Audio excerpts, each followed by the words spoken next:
ముంబైలో సిద్ధి వినాయక టెంపుల్ అంటే తెలియని వారు దాదాపు ఎవ్వరు ఉండరు.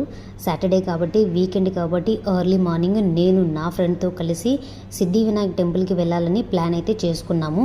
మేమైతే అండర్ గ్రౌండ్ మెట్రో ఎక్కి సిద్ధి వినాయక మెట్రో స్టేషన్ వరకు టికెట్లు తీసుకున్నాము. సిద్ధి వినాయక మెట్రో స్టేషన్లో దిగి అక్కడి నుంచి టెంపుల్కి అయితే నడుచుకుంటూ వెళ్ళాం. మార్నింగ్ 8:30కి టెంపుల్ దగ్గరికి అయితే చేరుకున్నాము. అక్కడికి వెళ్ళాక మేము దేవుడి కోసము స్వీట్స్, పూలు, టెంకాయ అయితే తీసుకొని ఫ్రీ దర్శనం క్యూలో నిలబడ్డాము.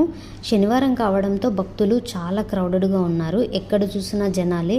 ఊపిరి తీసుకోవడానికి కూడా స్థలం లేనంత క్రౌడెడ్గా ఉంది. 8:30కి అయితే మేము క్యూలో నిల్చుకున్నాము.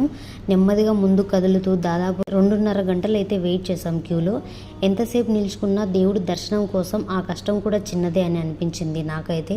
ఫైనల్లీ మేము మార్నింగ్ 11 o'clock అయితే టెంపుల్ లోపలికి వెళ్ళాము. శ్రీ సిద్ధి వినాయక స్వామి దర్శనం చేసుకున్నాము. దేవుణ్ణి చూడడానికి కొన్ని క్షణాలే అవకాశం ఇచ్చిన ఆ క్షణాలు మాత్రం చాలా ప్రత్యేకంగా అనిపించాయి. మేము బయటికి వచ్చేలోపు ఇంకా క్రౌడెడ్ పెరిగిపోయింది. తర్వాత దగ్గరలోనే ఉన్న హోటల్కి వెళ్ళి బ్రేక్ఫాస్ట్ చేసి మళ్ళీ మెట్రోకి ఇంటికైతే వచ్చేసాం. Bye friends.